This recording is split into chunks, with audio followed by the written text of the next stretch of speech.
Hello there. Are you ready to go on an adventure together?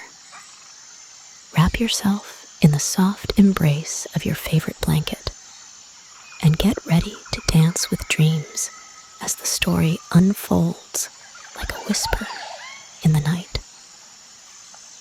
Are you ready? Let the magic begin. Today's story is called Beneath the Waves. Once upon a time, in the vast expanse of the Pirate Isles, Captain Fernando and his loyal crew, aboard the majestic Dreamy Roger, were enjoying a calm evening as the sun dipped below the horizon.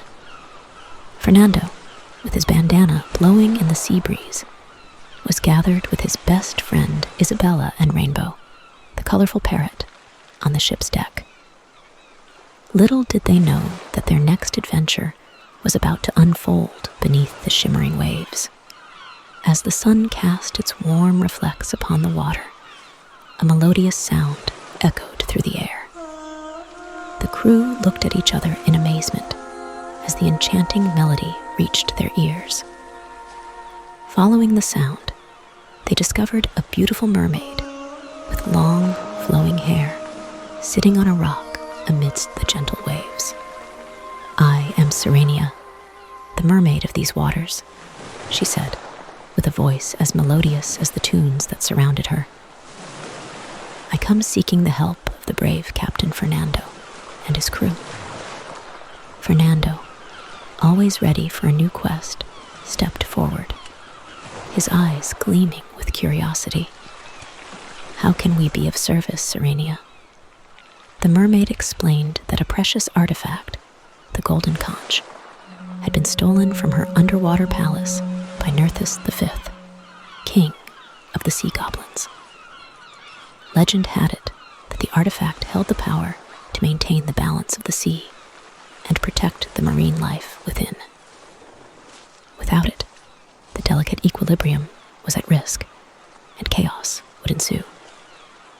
Fernando, Isabella, and Rainbow exchanged determined glances. Without hesitation, they agreed to help Serenia recover the stolen golden conch. With a wave of her hand, Serenia cast a charm to allow the crew to breathe underwater and opened a swirling portal beneath the ship, leading them into the depths of the ocean. As the Dreamy Roger submerged, the crew marveled at the vibrant marine life surrounding them. Colorful fish darted playfully through the coral reefs, and curious dolphins accompanied the ship on its descent. Serenia guided them deeper, where the ocean took on an ethereal glow.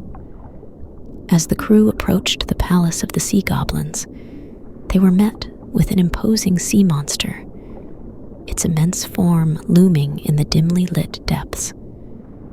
The monster's eyes glowed with an otherworldly intensity, revealing both wisdom and a sense of guardianship over the treasures within the underwater city. Its massive fins swayed gently as it regarded the intruders, and the crew could feel the weight of the creature's ancient presence. With a voice that resonated through the water like distant thunder, the sea monster spoke. "To pass and claim what you seek, answer the riddle I pose."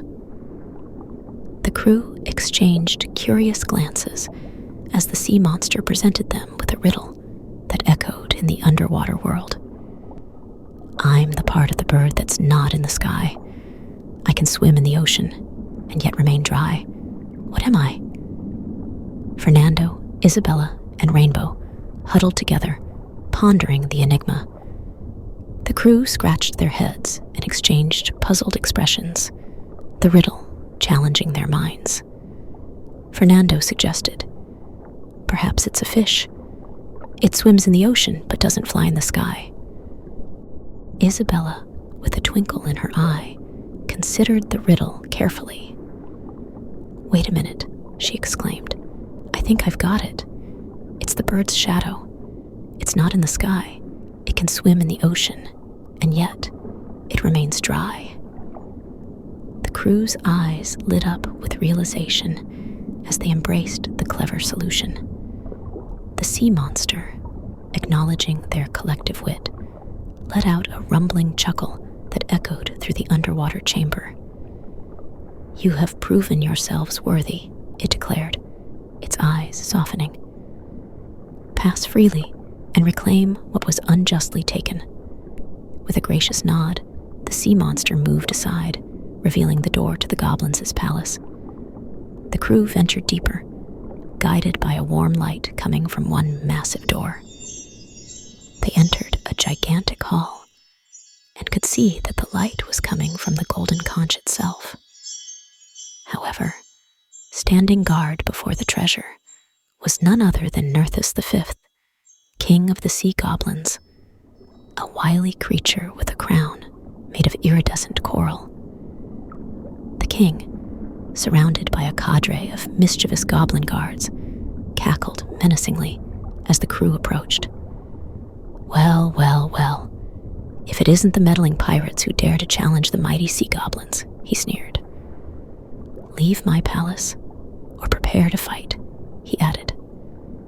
Fernando, adopting a diplomatic tone, addressed the Sea Goblin King. "O mighty king, we come not as adversaries, but as seekers of harmony in the depths of the ocean. We propose a truce and wish to return the golden conch to its rightful guardian, the mermaid Serenia." The Sea Goblin King, momentarily intrigued by the prospect of diplomatic relations, raised a skeptical eyebrow. "And why should I believe the words of a pirate? What do I gain from this so-called truce?" Isabella, with a sly smile, produced a small treasure chest filled with shiny trinkets they had collected on their journey.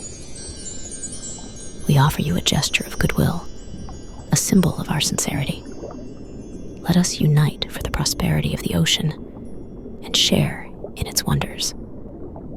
The Sea Goblin's eyes gleamed with avarice at the sight of the treasures. He considered the crew's proposal, the allure of peace and the promise of riches tempting his calculating mind. After a moment of contemplation, he nodded in agreement. The crew, having successfully negotiated with the Sea Goblin King with their clever offer, opened the crystal chest and presented the golden conch to Serenia, who appeared with a grateful smile. Nerthus V, true to the agreement, accepted the offered trinkets and, in an unexpected turn, decided to organize a grand banquet in the heart of his underwater city. The banquet hall, adorned with bioluminescent flora, shimmered in the soft glow of the sea. Goblin musicians played whimsical tunes as the crew and sea goblins feasted on a bountiful array of underwater delicacies. Laughter echoed through the cavernous halls as the pirates and goblins, once adversaries, now celebrated their unity, sealing the pact with a banquet that would be remembered throughout the depths of the enchanted sea. As the Dreamy Roger sailed back to the surface, the crew reflected on the power of diplomacy and cunning, realizing that sometimes the greatest treasures were found not in battles won, but in alliances forged. The stolen golden conch, now safely returned, pulsed with a renewed glow, symbolizing the harmony restored in the depths of the enchanted sea.